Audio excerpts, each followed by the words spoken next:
Firman Tuhan hari ini adalah diambil dari kitab Roma pasal 13 ayat 8 sampai 14. Kitab Roma pasal 13 ayat 8 sampai 14. Penulis akan membacakannya buat kita. Janganlah kamu berutang apa-apa kepada siapapun juga, tetapi hendaklah kamu saling mengasihi. Sebab barang siapa mengasihi sesamanya manusia, ia sudah memenuhi hukum Taurat. Karena firman, jangan berzina, jangan membunuh, jangan mencuri, jangan mengingini, dan firman lain manapun juga, sudah tersimpul dalam firman ini, yaitu kasihilah sesamamu manusia seperti dirimu sendiri. Kasih tidak berbuat jahat terhadap sesama manusia. Karena itu, kasih adalah kegenapan hukum Taurat. Hal ini harus kamu lakukan karena kamu mengetahui keadaan waktu sekarang, yaitu bahwa saatnya telah tiba bagi kamu untuk bangun dari tidur. Sebab sekarang keselamatan sudah lebih dekat bagi kita daripada waktu kita menjadi percaya. Hari sudah jauh malam, telah hampir siang. Sebab itu marilah kita menanggalkan perbuatan-perbuatan kegelapan dan mengenakan perlengkapan senjata terang. Marilah kita hidup dengan sopan seperti pada siang hari, jangan dalam pesta pora dan kemabukan, jangan dalam percabulan dan hawa nafsu, jangan dalam perselisihan dan iri hati. Tetapi kenakanlah Tuhan Yesus Kristus sebagai perlengkapan senjata terang dan janganlah merawat tubuhmu untuk memuaskan keinginannya. Amin. Mari kita akui iman kita, Yesus adalah Kristus, anak Allah yang hidup. Yesus adalah Kristus, anak Allah yang hidup. Mari kita saling memberi salam, mari kita miliki tabiat suka mendampingi. Mari kita miliki tabiat suka mendampingi. Judul khotbah hari ini adalah saatnya untuk bangun dari tidur. Diambil dari Roma 13 ayat 8 sampai 14.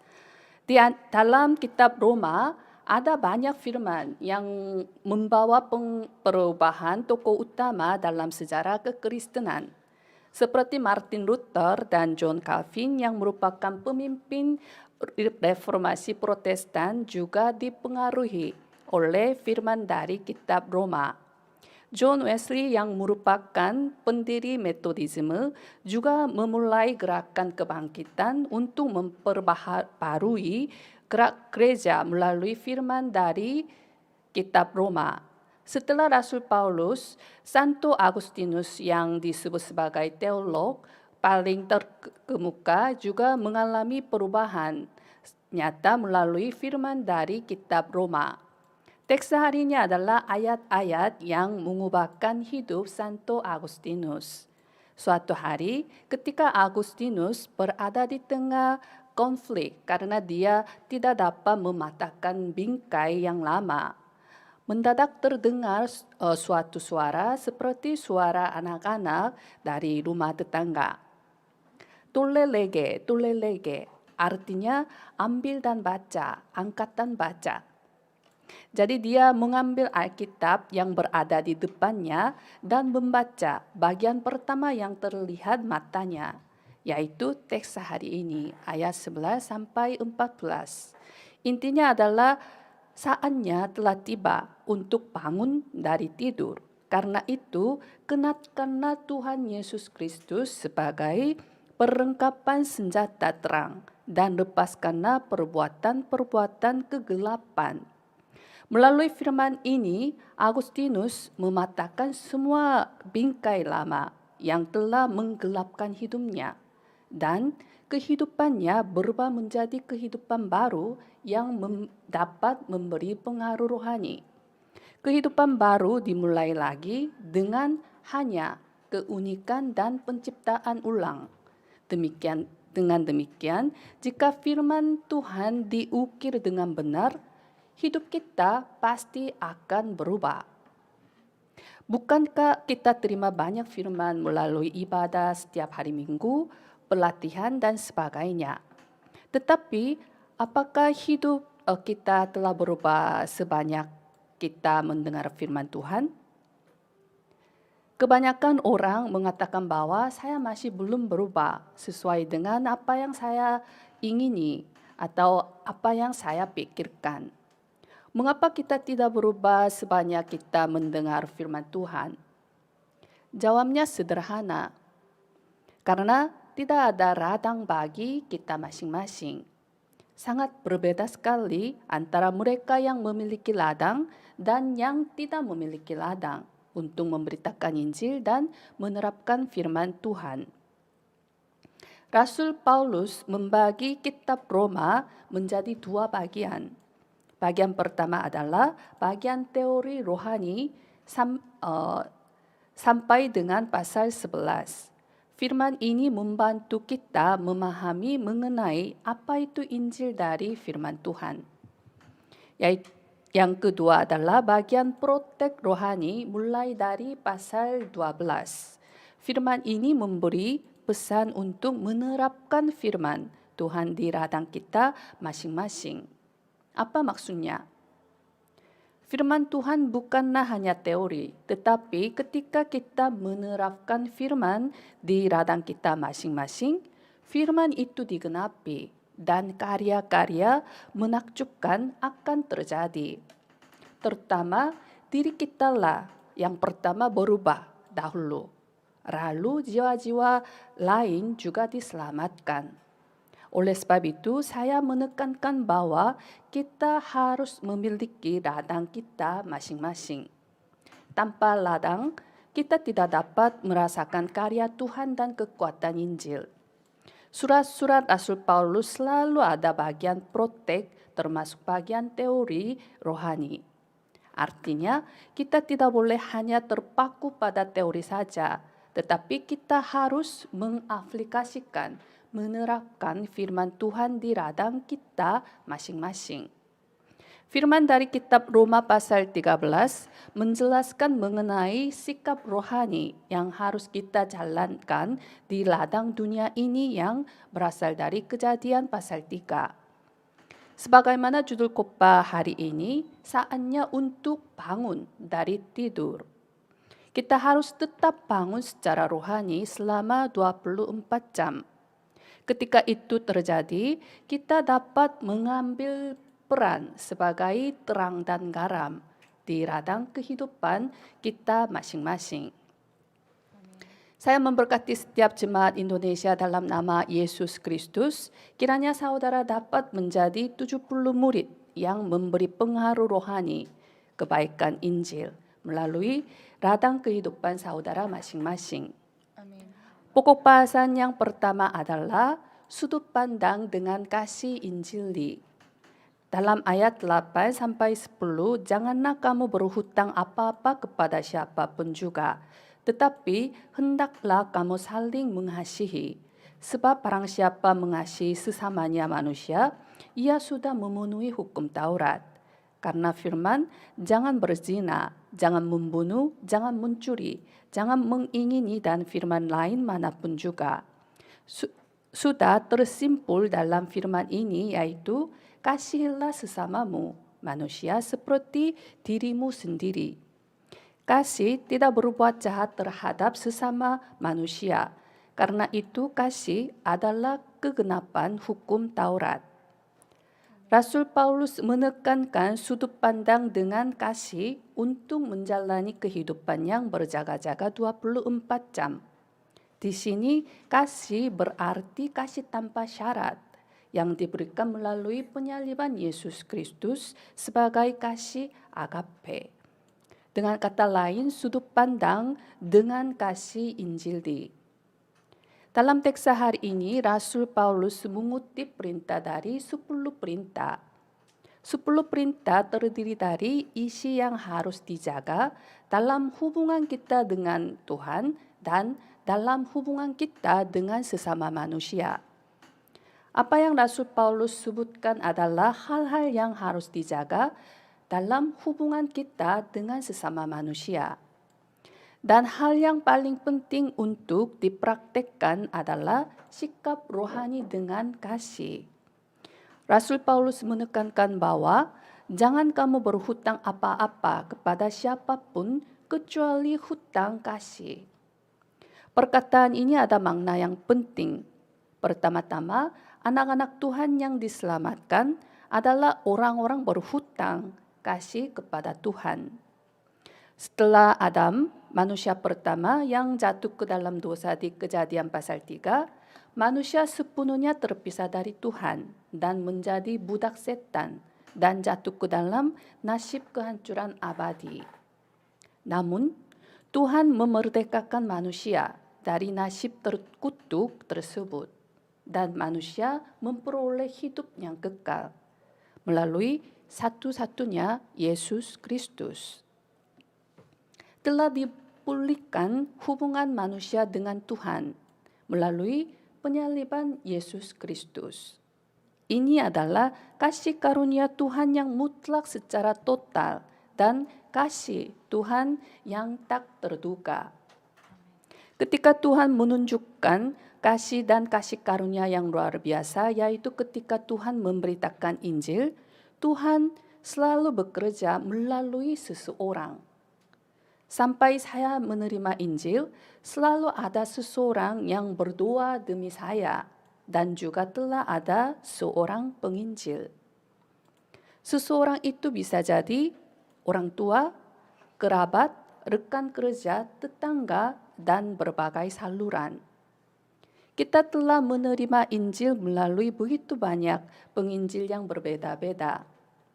Perkataan ini berarti bahwa kita berhutang kasih kepada Tuhan dan juga kepada para penginjil.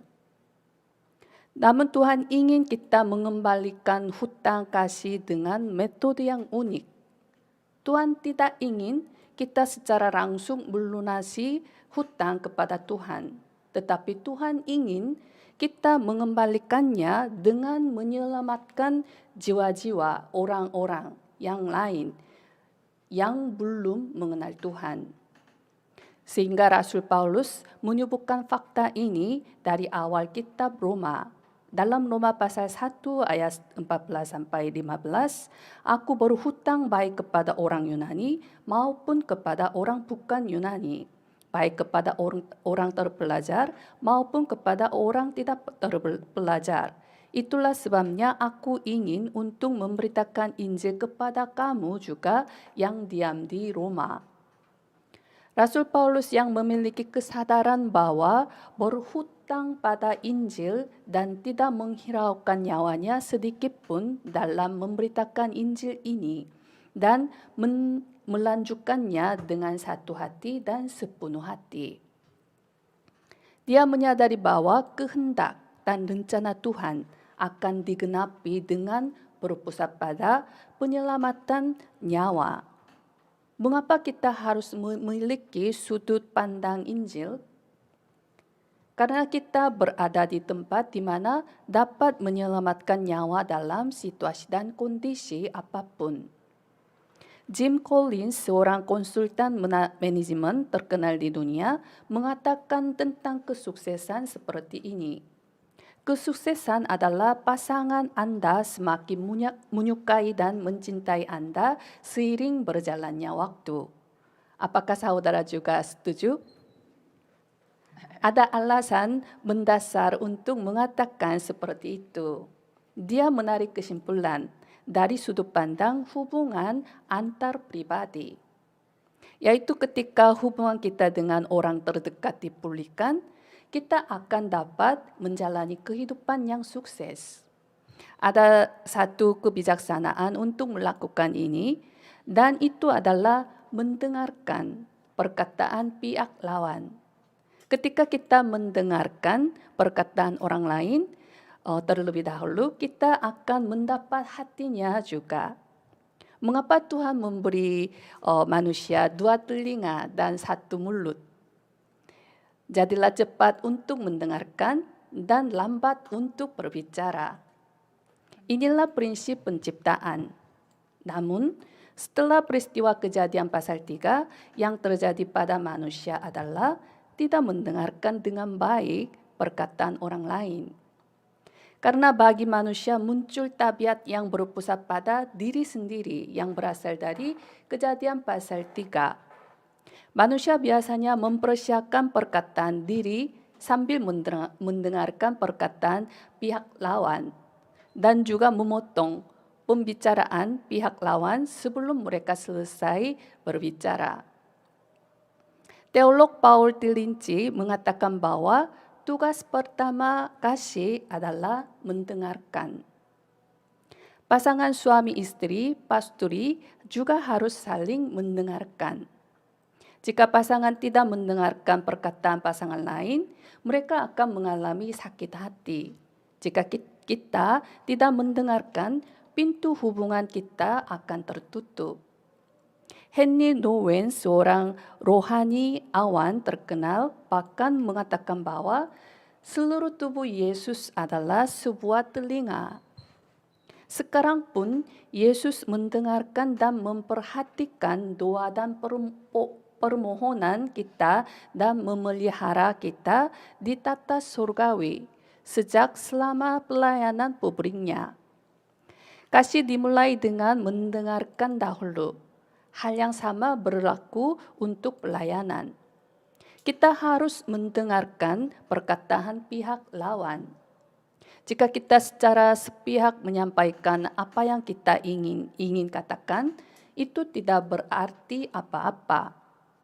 Perubahan dan pertumbuhan akan terjadi ketika kita berempati rohani bahwa orang lain melihat saya dengan sudut pandang kasih Injili.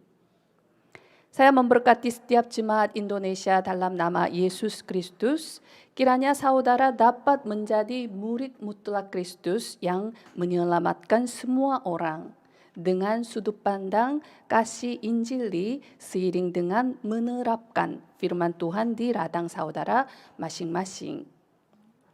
Pokok bahasan yang kedua adalah tabiat rohani untuk 24 jam.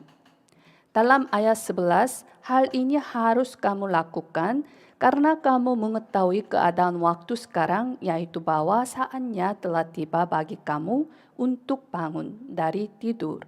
Sebab sekarang keselamatan sudah lebih dekat bagi kita daripada waktu kita menjadi percaya. Rasul Paulus memberitahu kita bahwa akhir sudah dekat. Dalam Alkitab, kata kesudahan muncul bersama dengan kata akhir zaman. Meskipun terdengar mirip, namun ada perbedaan antara kedua kata tersebut. Kesudahan mengacu pada titik terakhir bumi dan secara teologis disebut poin omega. Ekspresi ini berasal dari ejaan Yunani terakhir omega. Akhir zaman mengacu pada periode terakhir.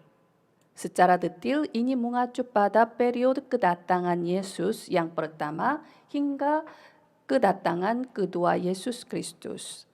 Dan periode yang sangat mendekat pada akhir zaman disebut sebagai akhir dari akhir zaman. Zaman yang kita hidupi sekarang adalah akhir dari akhir zaman. Sehingga Rasul Paulus menekankan bahwa kita harus waspada secara rohani. Sekarang saatnya untuk bangun dari tidur. Firman ini memberi kita dua pelajaran rohani. Yang pertama adalah bahwa ada terlalu banyak godaan untuk membuat kita tertidur secara rohani di zaman sekarang ini. Dalam 1 Yohanes pasal 2 ayat 16, sebab semua yang ada di dalam dunia, yaitu keinginan daging dan keinginan mata serta keangkuhan hidup, bukanlah berasal dari Bapa, melainkan dari dunia. Setan menidurkan kita dengan keinginan daging, keinginan mata, serta keangkuhan hidup. Setan membuat kita membenamkan kehidupan yang berpusat pada diri sendiri yang berasal dari Kejadian pasal 3, materi yang berasal dari Kejadian pasal 6, dan kesuksesan duniawi yang berasal dari Kejadian pasal 11. Maka jika kita tidak bangun secara rohani, kita akan tertipu. Yang kedua adalah bahwa kita perlu bangun karena kita tidak pernah tahu kapan Tuhan akan datang kembali. Dalam Matius 24 ayat 42, karena itu berjaga-jagalah, sebab kamu tidak tahu pada hari mana Tuhanmu datang. Rasul Paulus melalui teks hari ini, kehidupan yang berjaga-jaga mengacu pada kehidupan yang menanggalkan perbuatan-perbuatan kegelapan, hanya mengenakan Tuhan Yesus Kristus sebagai perlengkapan senjata terang. Dengan kata lain, kita harus memiliki tabiat rohani untuk 24 jam, yaitu kehidupan yang dipenuhi dengan satu-satunya Yesus Kristus yang merupakan Injil. Untuk itu, kita harus terlepas dari godaan setan, seperti keinginan daging, keinginan mata, dan keangkuhan hidup. Rasul Paulus menekankan bahwa kita harus mengenakan perlengkapan senjata terang untuk memiliki tabiat rohani selama 24 jam. Kalau begitu, mengapa kita harus mengenakan perlengkapan senjata? Dalam keadaan apa kita memakai perlengkapan senjata? Ketika kita pergi untuk berperang, kita mengenakan perlengkapan senjata. Mengenakan perlengkapan senjata terang mengacu pada bahwa kita harus berperang dalam peperangan rohani. Artinya, setan menyerang kita secara intensif agar kita tidak dapat bersama dengan Tuhan selama 24 jam. Sehingga kita harus menjalani kehidupan yang dipersenjati sepenuhnya dengan perlengkapan senjata Tuhan. Kita harus berdoa 24 jam sambil memegang pada perjanjian Kisah Para Rasul pasal 1 ayat 1, 3, dan 8. Apa itu 1, 3, 8? Itulah 3K. Kristus, Kerajaan Allah, dan kepenuhan Roh Kudus. Secara khusus, kita perlu mengedit kehidupan kita yang berpusat pada firman Tuhan yang diproklamasikan dari mimbar. Dari situlah menerima kekuatan surgawi. Dari situlah menikmati berkat tata. Kemudian kita merancang kehidupan kita dengan milik Tuhan, sampai firman Tuhan sepenuhnya terukir, berakar menjadi tabiat kita. Dengan kata lain, kita harus menemukan berkat surgawi yang telah diberikan kepada kita dan dapat menggunakannya demi Injil. Kemudian sebagai tahap terakhir, kita harus mendesainnya agar kita dapat menikmati jawaban di ladang kita masing-masing. Dengan kata lain, kita berdiri sebagai tokoh utama dalam realisasi misi surgawi, yaitu penginjilan 237 bangsa dan 5.000 suku bangsa. Saya memberkati setiap jemaat Indonesia dalam nama Yesus Kristus. Kiranya saudara dapat menjadi tabiat rohani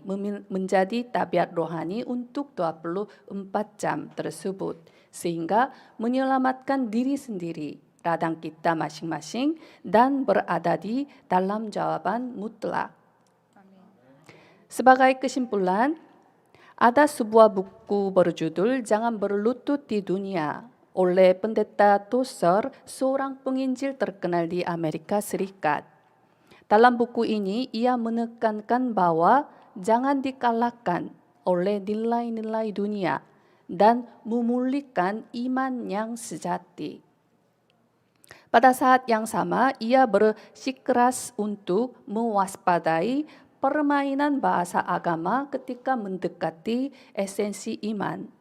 Istilah permainan bahasa agama mengacu pada gagasan bahwa membaca Alkitab secara otomatis berlaku untuk hidup Anda. Dengan kata lain, saudara salah mengira bahwa mendengarkan firman melalui mimbar secara otomatis diterapkan dalam hidup saudara. Saya yakin dalam hal ini pun ada strategi setan. hanya mendengarkan saja. Kita merasa seolah-olah semuanya sudah jadi. Jika demikian, seberapa banyak pun kita beribadah dan mendengar Injil, kita tidak dapat terlepas dari luka, masalah, kesalahan, dan kebencian dan masa lalu. Jangan tertipu. Firman yang diproklamasikan dari mimbar harus diterapkan dalam kehidupan kita selama 24 jam. Saya memberkati setiap jemaat Indonesia dalam nama Yesus Kristus. Kiranya saudara dapat menjalani kehidupan berjaga-jaga yang menerapkan firman di ladang saudara masing-masing dan kehidupan penciptaan kembali yang ada bukti menyelamatkan nyawa. Mari kita berdoa. Kami mengucap syukur kepada Tuhan Tritunggal yang merupakan Bapa kami. Biarlah kami bangun secara rohani dengan mengenakan perlengkapan senjata terang. Kiranya kami dapat menerapkan firman mimbar di ladang kehidupan kami masing-masing, sehingga kami dapat merasakan kekuatan Injil dan karya Tuhan. Penuhilah kami dengan kasih Tuhan, kasih karunia Tuhan, dan kekuatan surgawi yang datang dari atas. Kiranya kami menemukan talenta surgawi yang diberikan Tuhan dan wujudkanlah misi surgawi yaitu 237 bangsa dan 5.000 suku bangsa melalui kami. Kami berdoa dalam nama Yesus Kristus. Amin.